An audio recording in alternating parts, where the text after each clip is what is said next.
Hello and welcome. We are making a homemade Christmas this year, so join us as we make gifts for all our friends and family ourselves. This year we don't want to spend a lot of money buying things for others that they don't want and they won't use, and spending excessive amounts of money on things that will often just end up in landfills anyway. We're big fans of foraging and we've got lots of foraged items here and here. So we are going to use a lot of these things. Often you'll just be able to find these outside, or you'll be able to buy them at certain shops, and I'll put a list on. You could always get them on Amazon as well. I'll put a list on Amazon, so if you want to get them, you can do. Lots of things you probably have in your pantry as well. Now, we're going to make things from soaps, bath bombs, shampoos, conditioners, hair oils, beard oils, body scrubs, body butters, salves, balms. We're going to make the lot. Even wreaths and decorations this year. So join us and see what we get up to. I'll add all the recipes as well, so you can do this too if you want to. It's a great way to connect with your family, or do it by yourself and then give amazing gifts at a really low price. So we're going to make a range of things. The first one we're going to start off with is melt and pour soap. We're using this base today. You can use a variety of different colourings, soap colourings to change your colours. You can also use mica powder, which is a ground up stone, so that's really natural and organic.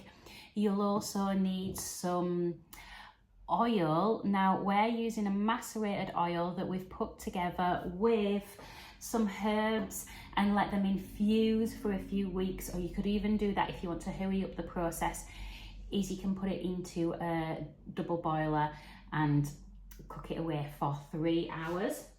So we've got a range of different ones. We've got some macerated mugwort, which is really good for you, as well as meadow sweet. We've got a lavender one as well, which smells beautiful, great for sleep as well. And then some calendula, which is really good for your skin as well. And there's also a nettle one that I've got as well, which is also really good for your skin. If you want to add fragrance, you can use any essential oils that you particularly like. And then for decorations, you could add a range of petals, honey, pumice stone, oatmeal. So there's such a variety of different soaps that you can use. For our soap moulds, you can use absolutely any type of mould. You can use old baking tins, cups, bowls. You could do it on a big baking tray and cut them into sections. You can get little soap moulds that have little sayings on. This one says soap and this says homemade. I think this one also says homemade. And then you can get ones like this that you can put little sections in so they look like slices of a cake. So there's so many different options for you to use.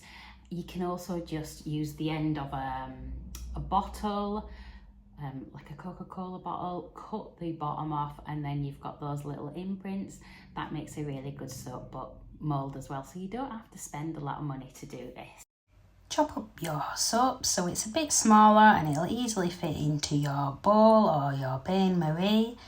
Add the bits of soap that you've chopped into the bain-marie, whichever one you've decided to use, and whichever soap you've used as well. Let it boil a little bit, then add in some macerated oil. I'm adding a little bit of lavender. In your soap mould, you can add different petals, different oils, different colours.